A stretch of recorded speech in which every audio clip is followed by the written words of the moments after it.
বাংলার এক ছোট্ট গ্রাম, নাম কদমতলী। চারিদিকে সবুজ ধানক্ষেত, কাঁচা রাস্তা আর পুকুর ঘেরা বাড়ি।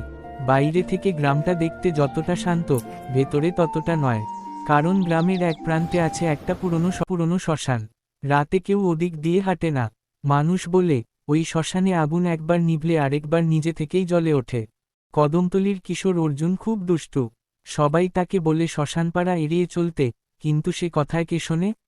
একদিন পূর্ণিমার রাতে সে বন্ধুরা মিলে বাজি ধরল, কে শ্মশানের ভেতরে ঢুকে এসে গঙ্গাজল ছুঁয়ে আসতে পারে।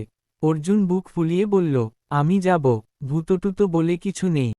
চাঁদের আলোয় ঢাকা শ্মশানের পথ, গাছে ঝুলছে শুকনো পাতার ছায়া।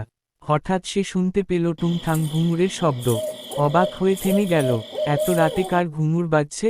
সে দেখল, দূরে আগুনের আলো। একটা মেয়ের ছায়ামূর্তি আগুন ঘিরে নাচছে। তার চুল কাঁধের নিচে ঝুলে আছে, কিন্তু মুখ দেখা যাচ্ছে না। অর্জুন ভেবেছিল, হয়তো কোনো লোক ঠাট্টা করছে। সে এগিয়ে যেতেই আলো এক ঝলকে নিভে গেল। চারিদিক কেবল ঘন কুয়াশা।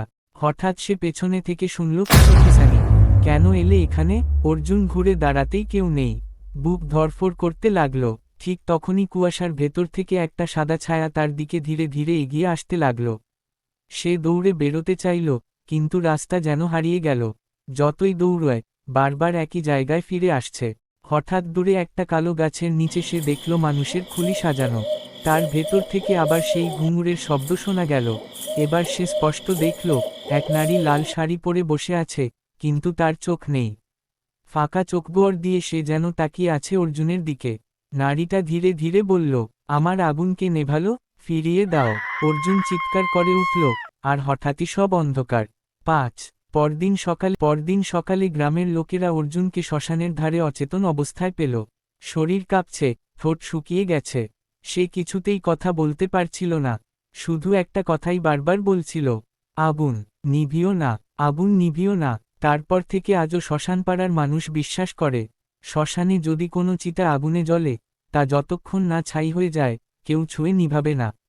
কারণ সেই আগুনেই নাকি বাধা আছে সেই লাল শাড়িওয়ালি আত্মা, যিনি এখনো কুয়াশা